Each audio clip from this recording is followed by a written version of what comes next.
Hello student, now our topic of business studies, function of management. Function of management का मतलब क्या होता है कि जो मैनेजमेंट है उसके फंक्शन क्या क्या होते हैं, उसमें क्या क्या काम होते हैं, ठीक है, कौन कौन से फंक्शन होते हैं। तो सबसे पहले स्टार्ट करते हैं उनके नाम से, मतलब कौन कौन से होते हैं। तो फर्स्ट होता है प्लानिंग, सेकंड ऑर्गेनाइजिंग, थर्ड होता है स्टाफिंग, फोर्थ डायरेक्टिंग और देन कंट्रोलिंग लास्ट, ठीक है। तो ये इन फंक्शन को अब अच्छे से करते हैं सारे।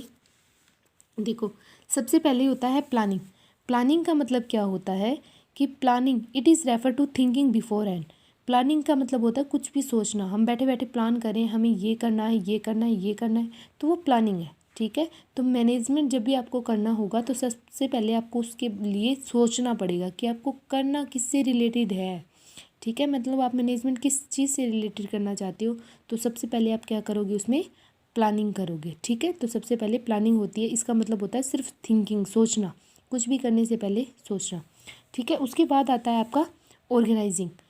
ऑर्गेनाइजिंग का मतलब क्या होता है कि आपने कुछ सोच लिया, सोचने के बाद आप चाहते हो कि उसमें कौन कौन से काम आपको करने होंगे। जैसे आपने सोचा है कि मुझे बिज़नेस लगाना है, ठीक है, एक बिज़नेस स्टार्ट करना है, तो बिज़नेस में कौन कौन सी पोस्ट होगी, कैसे कैसे होगी, ठीक है, कितने लोगों की ज़रूरत होगी, कौन कौन से इक्विपमेंट आपको चाहिए होंगे। मतलब होता तो इसमें भी क्या है, सोचना, लेकिन आप इसमें सिर्फ आप पेन तक भी नहीं उठाते, सिर्फ सोचते हो, माइंड का काम है। लेकिन इसमें आपने जैसे एक कॉपी उठा ली, एक पेन उठा लिया, आप उस पर लिख रहे हो मुझे इन चीज़ों की ज़रूरत है, मुझे ये एडजस्टमेंट करनी पड़ेगी, ये करना है, ये करना है। तो ऑर्गेनाइजिंग में क्या होता है, it is refer to humorous adjustment of various part to achieve common objective. मतलब कॉमन ऑब्जेक्टिव को अचीव करने के लिए कौन कौन से एडजस्टमेंट जो होंगे उस वो किस में आएंगे, ऑर्गेनाइजिंग में, ठीक है। तो इसके बाद आता है स्टाफिंग। स्टाफिंग का मतलब क्या होता है कि आपने पहले सोचा, फिर लोगों के बारे में सोचा कि इनको रखना है, कहाँ लगाना है बिज़नेस, सब सोच लिया। अब आप क्या करोगे, आपने सब कुछ मतलब एडजस्ट तो कर ही लिया, अब आपको करनी है स्टाफिंग। मतलब बिज़नेस आपने सोच लिया यहाँ लगाना है, ठीक है। लगाने के बाद अब आप क्या कर रहे हो, वहाँ के लिए लोगों को अपॉइंट करोगे, ठीक है। क्या करोगे, लोगों को अपॉइंट करोगे कि मुझे इतने स्टाफ की ज़रूरत थी, वो यहाँ पता लगा। अब उनकी स्टाफिंग, लोगों को ऑफिस में लेके आओगे। तो इसमें क्या होता है, it is refer to filling the and keeping filling the post with people.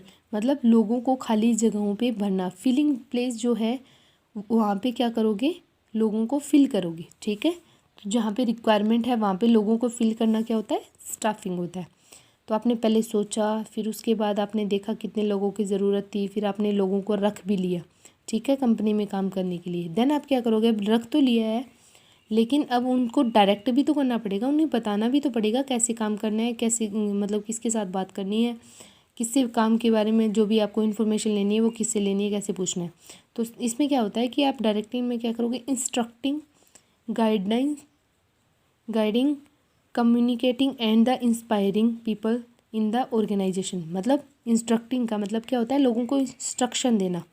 Guiding का मतलब उनको समझाना, गाइड करना काम करने के लिए। कम्युनिकेटिंग मतलब आपस में बातचीत करना। और इंस्पायरिंग का मतलब उनको मोटिवेट करना काम करने के लिए। तो हम बोल सकते हैं कि जो डायरेक्टिंग होती है उसमें मेन 4 एक्टिविटीज़ होती हैं। कौन कौन सी होती है, सुपरविज़न।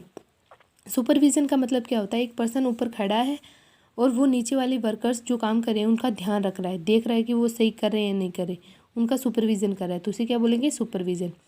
फिर है कम्युनिकेशन। कम्युनिकेशन का मतलब क्या होता है, दो लोग आपस में कैसे बात कर रहे हैं, ठीक है, और उनकी बात करने का तरीका क्या है। अगर वो एक दूसरे से काम के बारे में कुछ पूछ रहे हैं तो वो क्या तरीका है, ठीक है, वो होते हैं कम्युनिकेटिंग, वो कैसे आपस में कम्युनिकेट करेंगे। फिर होता है लीडरशिप। मतलब एक बंदा ऊपर खड़ा होके लोगों को जब गाइड करता है, इंस्पायर करता है, तो वो एक लीडर की तरह काम करता है। एक मैनेजर जो सबको इंस्ट्रक्शन देगा तो वो एक लीडर की तरह काम करेगा।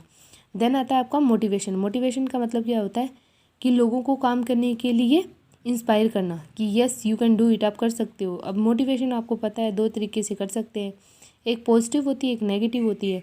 पॉजिटिव में कि you can do it, you can do it, लेकिन नेगेटिव में you can't do it, you can't do it, तुम कर ही नहीं सकते। तो आगे वाला सोचेगा हाँ मैं नहीं कर सकता, इसको लगता है ऐसा तो मैं करके दिखाऊंगा। तो ये दोनों तरह की मोटिवेशन होती है, ध्यान रहे। देन लास्ट आता है कंट्रोलिंग। कंट्रोलिंग का मतलब क्या होता है कि जो आपने सोचा स्टार्टिंग में, जो प्लानिंग की और जो लास्ट में आपको रिजल्ट मिला, क्या वो दोनों एक जैसे हैं। तो इसमें क्या होता है कि चेक किया जाता है कि एक्चुअल रिजल्ट क्या क्लोज़र है डिज़ायर रिजल्ट के, जो सोचा था उसके, तो इसको कहते हैं कंट्रोलिंग, कि जो आपने सोचा था वो कंप्लीट हुआ या नहीं। ठीक है, थैंक यू।